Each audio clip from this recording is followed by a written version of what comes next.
Il est 18h42. La lumière décline sur la gare routière. Les départs régionaux viennent de commencer.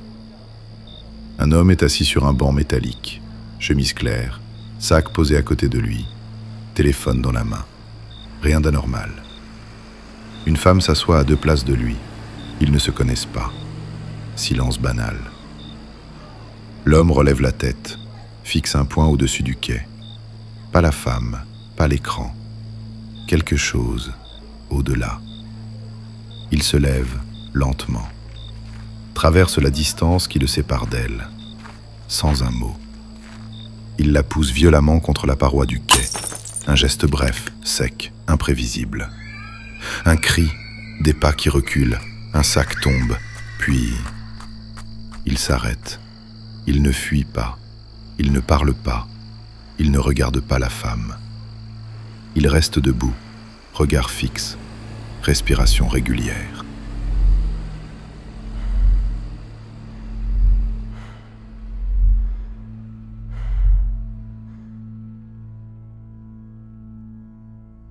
Un agent de sécurité approche, lui parle, aucune réaction. Quelqu'un crie « Appelez la police !» L'homme cligne des yeux, comme s'il revenait d'un endroit sans distance. Regarde ses mains, recule d'un pas. « Vous savez ce que vous venez de faire ?» Il ouvre la bouche, hésite. « Nous... » Sur le banc métallique, gravé à la pointe d'une clé, un cercle incomplet, traversé par une ligne verticale. Il n'avait aucun antécédent, aucun mobile, aucune explication.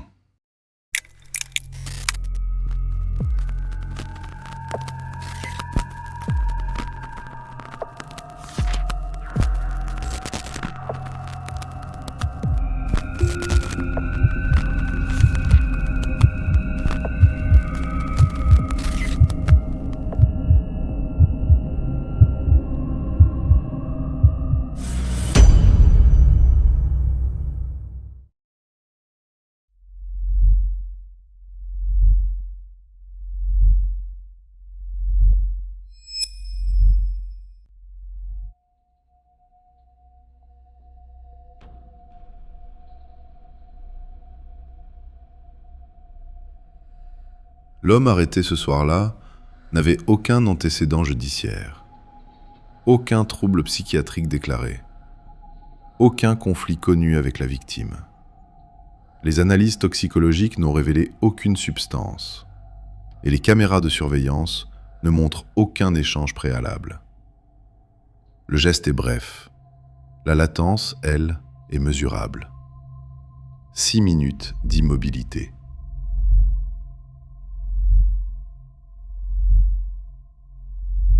Les autorités locales concluront à une crise dissociative brutale. Dans les notes de service interne, un autre mot apparaît parfois. Pas dans les conclusions officielles, dans les marges. Amok. Un terme utilisé en Asie du Sud-Est depuis des générations, décrit comme une rupture brutale du contrôle, parfois suivie d'amnésie. Un acte court, un sujet absent, puis un retour. C'est une explication pratique, culturellement admise, administrativement efficace.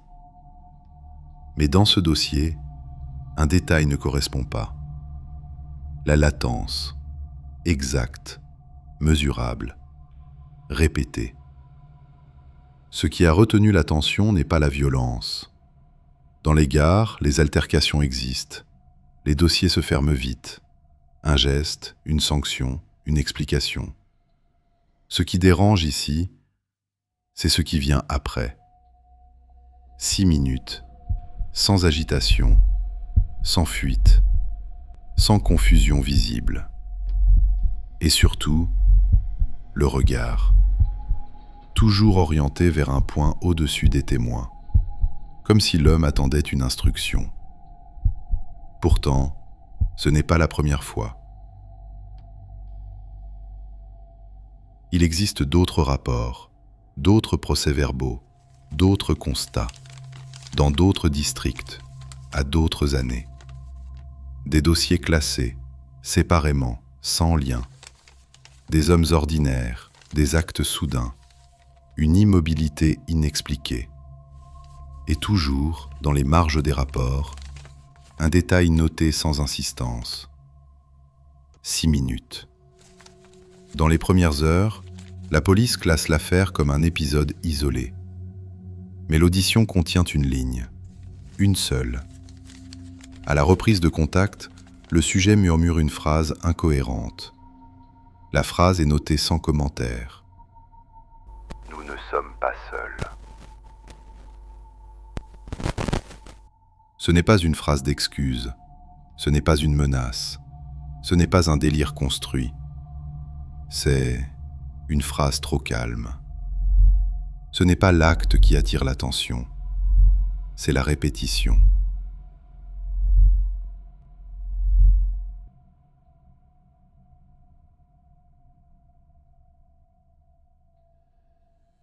À Paris, ces documents ne sont pas traités comme une rumeur ou un simple fait divers. Ils sont traités comme un cas des archives nocturnes. Quand un même détail traverse plusieurs provinces, plusieurs années, plusieurs services, ce n'est plus un incident, c'est une structure. Ce dossier n'a pas commencé par un crime, il a commencé par une enveloppe, transmise depuis Java, sous forme de copie numérisée, incomplète, procès-verbaux d'audition, constat de scène, photographie compressée, synthèse médico-légale, pièces annexées non indexées. Certaines pages sont manquantes, d'autres traduites partiellement. Les dates apparaissent au format local. Les noms de districts sont orthographiés différemment selon les rapports. Des signatures sont illisibles. Dans le dossier de 2004, 4 scellés sont mentionnés, mais 2 seulement sont photographiés. Dans celui de 2006, la chronologie d'intervention comporte une lacune de 9 minutes, non expliquée. Les rapports médicaux utilisent les mêmes formulations. Épisode dissociatif aigu probable. Absence d'intention préméditée démontrable. Altération transitoire de la conscience. Dans les conclusions administratives, une phrase revient. Classé sans lien apparent. Sans lien avec un réseau. Sans lien avec un groupement. Sans lien avec un phénomène régional. Le dossier a été rouvert par la division à Paris. Pas pour contester les conclusions, mais pour comparer les structures. Car isolément, chaque affaire tient.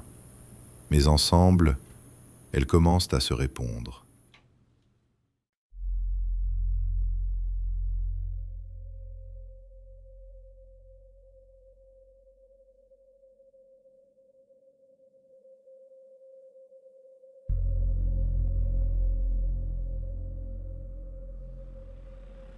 Java Est, mars 2004. District de Banyuwangi. Zone semi-urbaine, à proximité d'un axe secondaire reliant 2 marchés agricoles. Sutrisno Widodo a 52 ans. Propriétaire d'un atelier mécanique depuis 13 ans. Marié. 2 fils adultes travaillant dans la ville voisine. Aucun antécédent, aucun signalement, aucun conflit déclaré. Les archives municipales le décrivent comme discret, fiable, sans dette connue. Le 17 mars 2004, à 19h47, il ferme son atelier. Une voisine confirme l'avoir vu tirer le rideau métallique. Les caméras municipales, installées récemment, le montrent marcher vers son domicile. Comportement normal, démarche stable. À 20h18, sa femme indique qu'il regarde la télévision. À 20h27, il se lève, sans commentaire, sans téléphone. Il n'a rien dit. Il a juste pris ses sandales. À 20h32, il entre dans l'épicerie de quartier, tenue par Agus Santoso. Le registre de caisse indique une transaction interrompue à 20h33. Agus le salue. « Sutrisno, tu as oublié quelque chose ?» Il ne répond pas. Il contourne le comptoir. Les caméras de surveillance, basse résolution, captent un mouvement rapide. Pas de discussion, pas d'échange verbal prolongé. Un geste, court, précis. Le son enregistré est saturé, mais on distingue la chute d'un objet métallique. Puis, rien. Les images montrent Soutrisno debout, immobile, regard dirigé vers un point situé au-dessus du réfrigérateur mural. Aucun mouvement défensif, aucune tentative de fuite. 20h33, 20h34, 20h35. Il ne bouge pas. 20h36, 20h37. Un client entre, recule, appelle à l'aide. Soutrisno ne réagit pas. 20h39. Il cligne des yeux, regarde autour de lui, comme si le monde venait de redémarrer. La police locale arrive à 20h43. Soutrisno est assis au sol, calme, confus. Enregistrement audio d'interpellation. Nous ne sommes pas seuls. Sur le comptoir en bois, les enquêteurs relèvent une trace. Pas une signature, pas un message lisible. Un cercle incomplet, traversé par une ligne verticale, gravée maladroitement avec la pointe du couteau. Rapport médico-légal. Absence d'alcool détectable. Pas de substance psychoactive. Pas de traumatisme crânien. Pas d'antécédent neurologique connu. Épisode dissociatif aigu probable. En interrogatoire, Soutrisno affirme se souvenir d'avoir fermé son atelier, puis d'avoir regardé la télévision, puis rien. Je n'étais pas là. 3 jours plus tard, une tentative d'automutilation en cellule est signalée. S'ensuit alors un internement psychiatrique. Dossier classé. Aucun lien retenu. Aucune alerte nationale déclenchée. Aucune comparaison interprovince effectuée. Le cas disparaît dans les archives locales.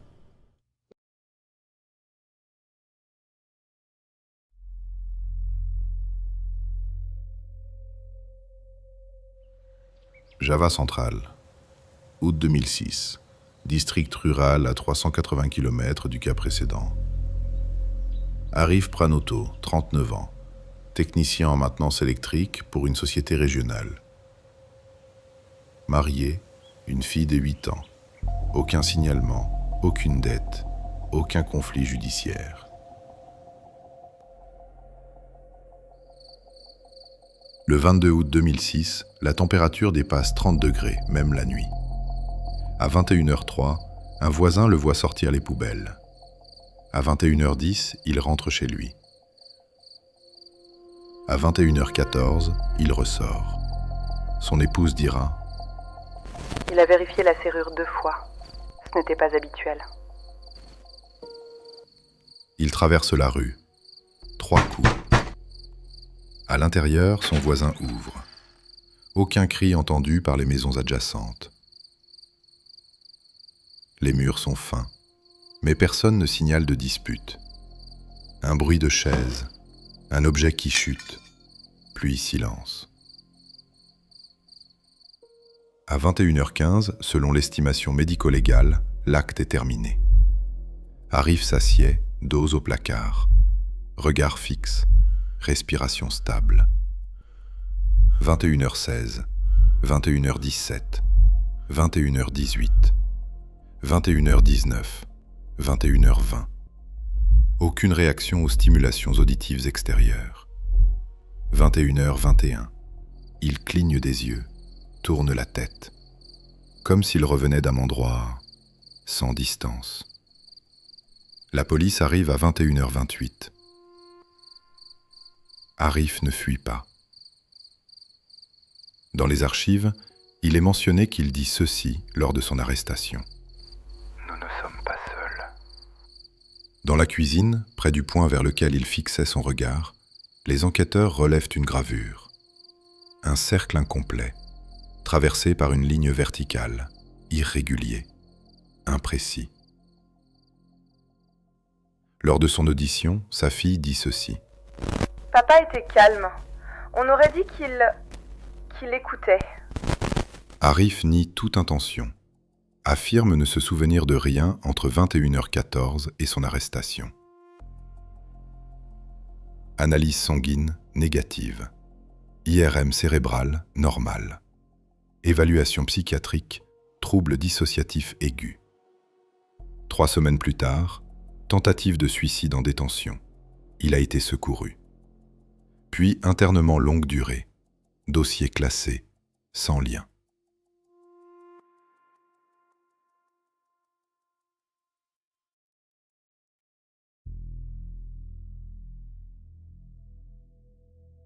Novembre 2011.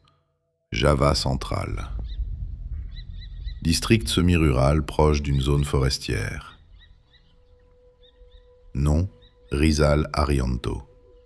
Âge, 27 ans. Employé dans une société de livraison régionale. Célibataire, aucun antécédent judiciaire. Le 12 novembre à 18h42, il quitte son domicile pour une livraison tardive. Son téléphone cesse d'émettre à 19h17. Sa famille signale sa disparition à 23h05. Aucun accident signalé, aucun mouvement bancaire, aucun signal GPS exploitable. Le 14 novembre, à 6h11, Rizal est retrouvé par la police assis à l'arrêt d'un bus secondaire, à 22 km de son dernier point connu. Il est propre, non blessé, calme. Il demande l'heure. À la question « Monsieur, savez-vous depuis combien de temps vous êtes ici ?» Il répond « Je viens d'arriver, enfin, je crois. » Il ne se souvient pas des 48 heures écoulées. Examen médical. Pas de déshydratation sévère, pas de traces de contention, pas de drogue détectable. Aucun traumatisme. Le rapport de 2011 contient une annexe rarement copiée. Une page, non médicale. À la demande de la famille, une intervention religieuse a été autorisée. Présence d'un officier requise, procès-verbal établi. Ce n'est pas une mention de croyance, c'est une mention de procédure. Rituel court. Aucun incident. Le sujet reste calme. Regard fixe. Inertie observée. Environ 6 minutes. Même lorsqu'il tente de traiter le phénomène, il ne réagit pas comme un homme. Il réagit comme un groupe. 2 jours plus tard, en entretien complémentaire, il mentionne une image. Je me rappelle un mur et quelque chose dessiné. Dans son sac de livraison, les enquêteurs retrouvent un carnet professionnel. Sur la dernière page, un cercle incomplet, traversé par une ligne verticale, dessinée au stylo noir, répétée 3 fois. Rizal affirme ne pas reconnaître ce symbole. Dans le rapport d'audition, une ligne attire l'attention. Le sujet est resté immobile environ 6 minutes lors de la première prise de contact. Avant d'être conduit à l'hôpital, Rizal aurait murmuré, selon un secouriste, « Pas seul. » Le dossier conclura à un épisode dissociatif avec fugue. Affaire classée. 2 jours manquants. Un symbole. 6 minutes.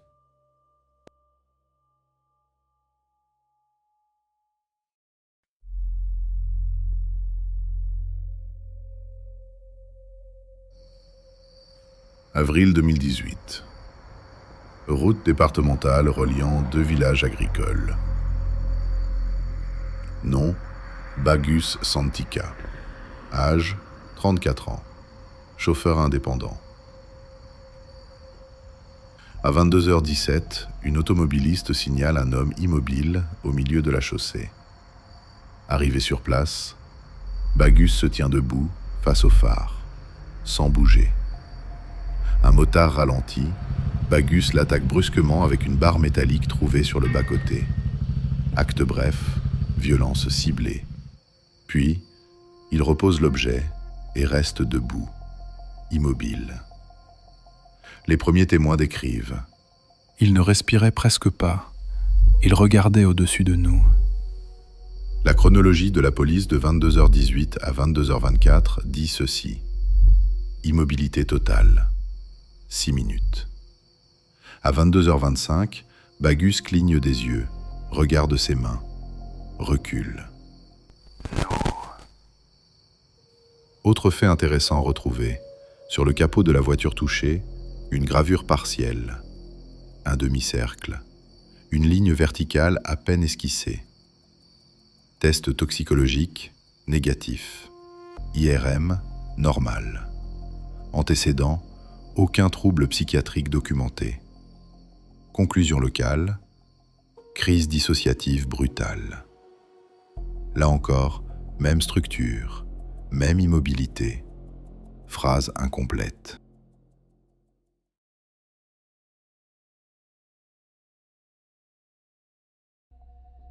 Septembre 2022. Village périphérique, proche d'une rizière. Nom, Fadjar Nougroo. Âge, 41 ans. Employé municipal. À 3h12, des voisins signalent une odeur d'essence. Fadjar est retrouvé devant la porte d'un bâtiment administratif, un bidon à la main. Il verse l'essence. Allume un briquet.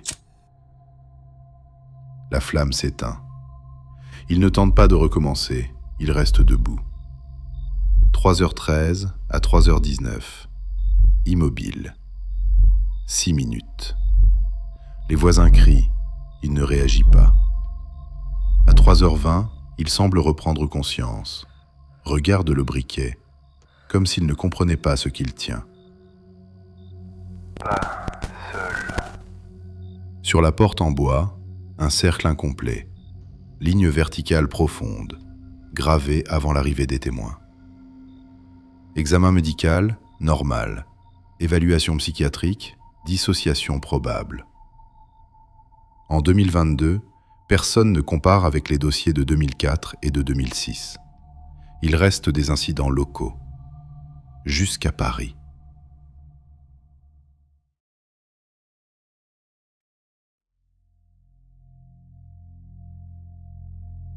Pourquoi ces dossiers n'ont-ils jamais été rapprochés ? Parce qu'ils ont été traités localement. Chaque province dispose de son propre service d'enquête, ses propres archives, ses propres priorités. En 2004, des rapports sont encore majoritairement papier, numérisation partielle, base de données non centralisée.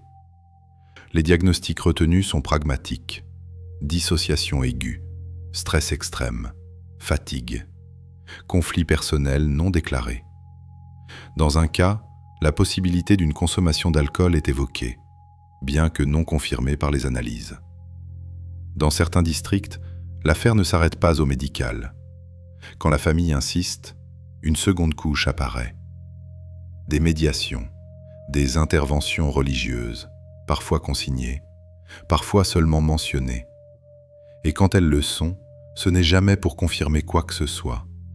C'est pour documenter que tout a été tenté. Le dossier est alors classé 2 fois, par la médecine et par l'administration. Mais classer n'est pas comprendre. Aucun élément ne justifie l'ouverture d'une coordination interprovince. Aucune alerte nationale déclenchée. Les cas sont archivés. Les familles tentent d'oublier. Les services passent au suivant. Dans un système où chaque incident doit trouver une explication rapide, la dissociation est une réponse efficace. Elle referme, elle apaise, elle classe, mais elle ne compare pas.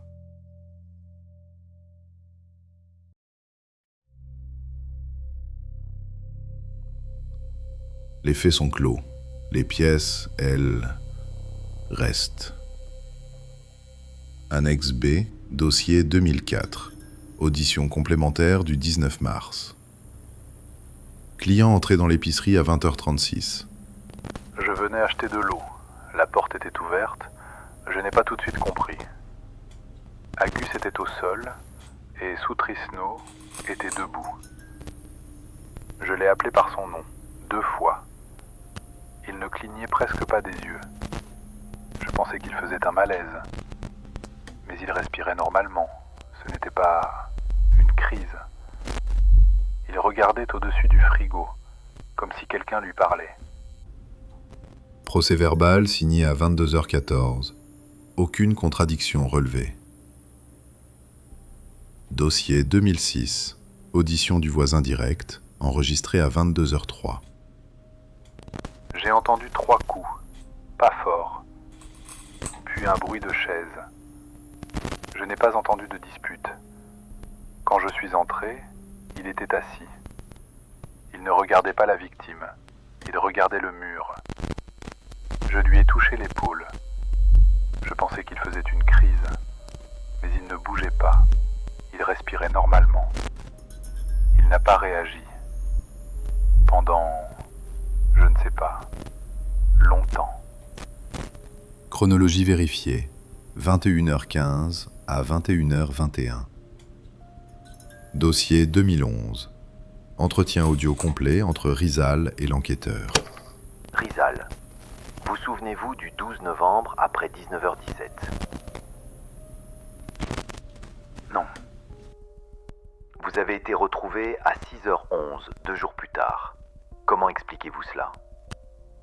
Je ne sais pas. Avez-vous rencontré quelqu'un ? Non. Pourquoi ce dessin dans votre carnet ? Quel dessin ? Le cercle, la ligne. Je me souviens d'un mur. Quelque chose. Derrière. Derrière quoi ? Je ne sais pas.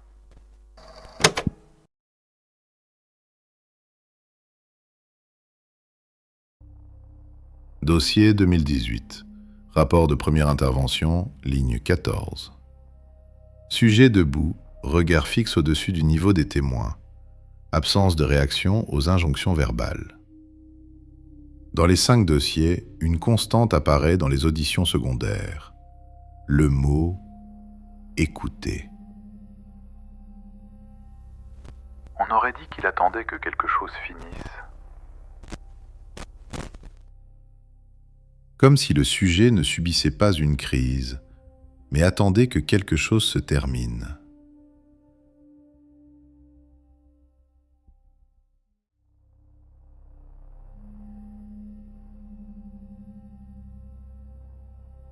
Si on regarde de plus près les procédures, on peut y trouver des lacunes.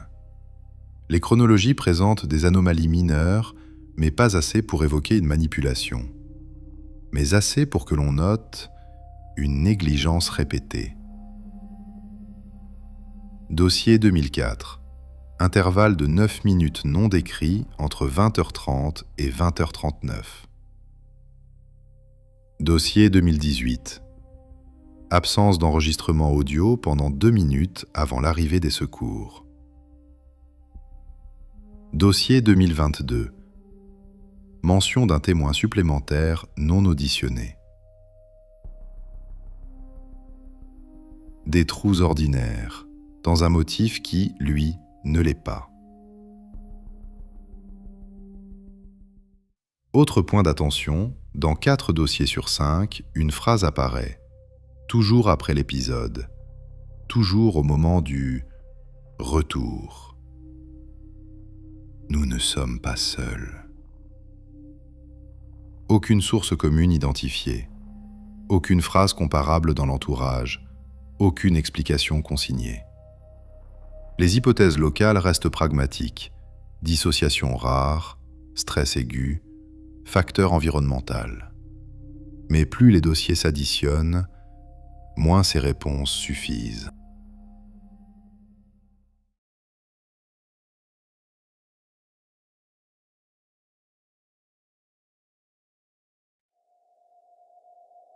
Paris. Minuit et 42 minutes. Sous-sol d'archives, salle 3B. Une table métallique, des chemises cartonnées, des copies de rapports traduits, et des photos trop pâles sont posées sur la table. Aucune mention de phénomène, aucun mot inhabituel, seulement des faits. Les dossiers sont ouverts depuis 6 heures.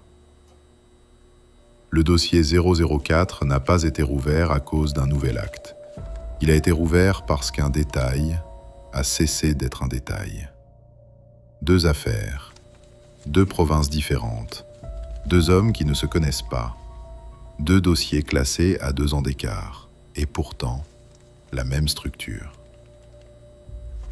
Sur la première chemise, mars 2004, Java Est. Sur la seconde, août 2006, Java Central.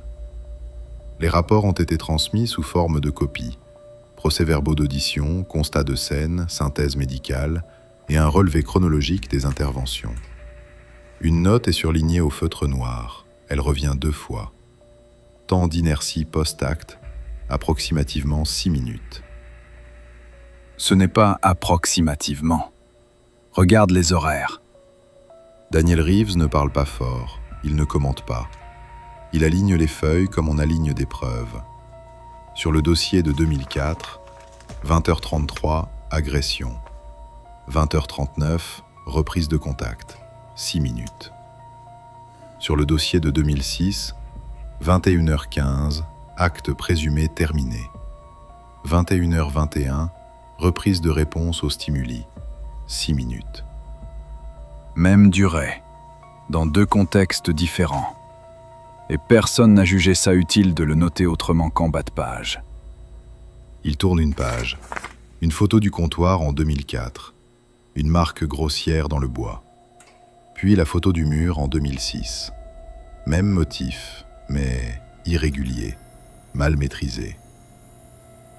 C'est la même structure graphique. Mai Ishikawa, elle, ne fixe pas les images. Elle lit les auditions.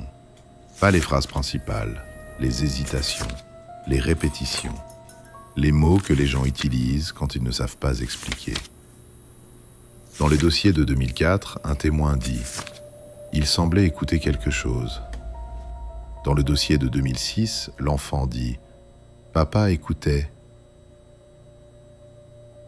Ce mot, il ne l'emploie pas pour décrire la peur. Il l'emploie pour décrire une absence. Les 2 suspects présentent le même profil administratif. Pas d'antécédents, pas d'alcool déclaré au moment des faits, pas de conflit connu, pas de mobile exploitable. Les conclusions, elles, se ressemblent aussi. Dans les 2 dossiers, épisode dissociatif aigu. Un mot pratique, un mot qui referme. Daniel sort une feuille de synthèse rédigée à Paris. Il compare les éléments factuels. Latence de 6 minutes. Immobilité post-acte. Absence de fuite. Amnésie rapportée. Symbole retrouvé sur la scène. Phrase murmurée après arrestation. Si tu prends chaque point séparément, c'est plausible. Si tu les prends ensemble, c'est une signature. Mais relève la tête, pas vers Daniel, vers la ligne phrase murmurée. Elle relit. Nous ne sommes pas seuls. Ce n'est pas une phrase de panique. Ce n'est pas une phrase de défense. C'est une phrase de groupe. Daniel ne répond pas immédiatement. Il regarde la feuille, longtemps. Ou une phrase apprise. Il reste silencieux. Le genre de silence qui ne vient pas de la peur, mais du fait qu'une hypothèse vient de naître. D'une hypothèse qui n'a pas de place dans un dossier. Mais sort un autre document, un rapport local, annexé, presque ignoré. 2 lignes seulement. Le village refuse de témoigner. Les proches évitent les questions. Quand un village entier se tait, ce n'est pas toujours pour protéger un homme. C'est parfois pour ne pas attirer quelque chose. Daniel ferme la chemise. On a besoin d'un 3e cas pour comprendre. Il n'a pas dit « pour prouver ». Il a dit pour comprendre. Mais regarde la pile de chemises. S'il y en a deux, il y en a forcément d'autres. Et c'est là que le dossier cesse d'être un incident et commence à ressembler à un phénomène. Un phénomène qui attend.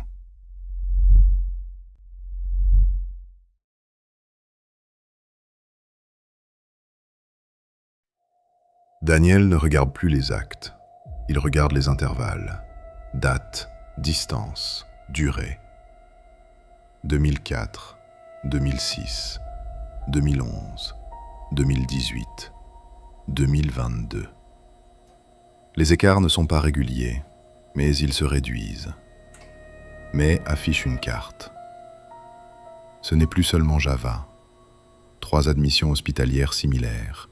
Kuala Lumpur, Cebu, Kagoshima. Aucun lien social, aucune plateforme commune, aucun voyage partagé. Mais la même immobilité, la même respiration, la même phrase incomplète. Ce n'est plus local. Ce n'est pas un cycle, c'est une accélération.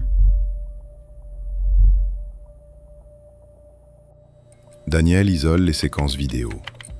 Il calcule l'angle de regard, la fréquence de clignement, la posture. Dans les 5 cas, la tête est légèrement inclinée vers le haut. Pas vers la victime, pas vers le sol, vers un point absent. Mais analyse les témoignages secondaires.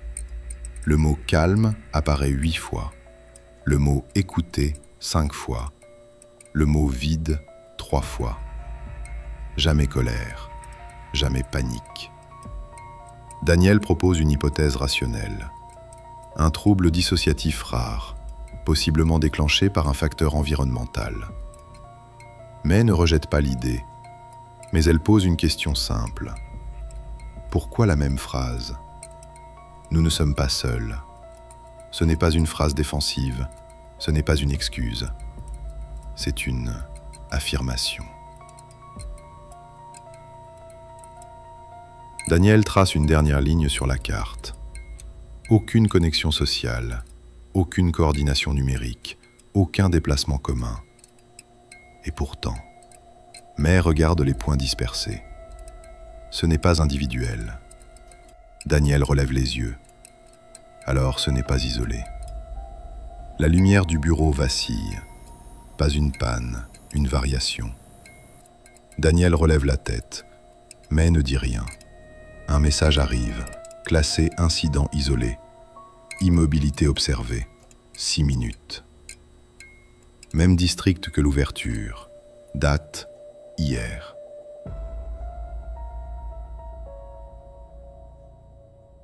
La question n'est plus « pourquoi cela arrive ?» La question devient « à qui cela arrivera ensuite ?»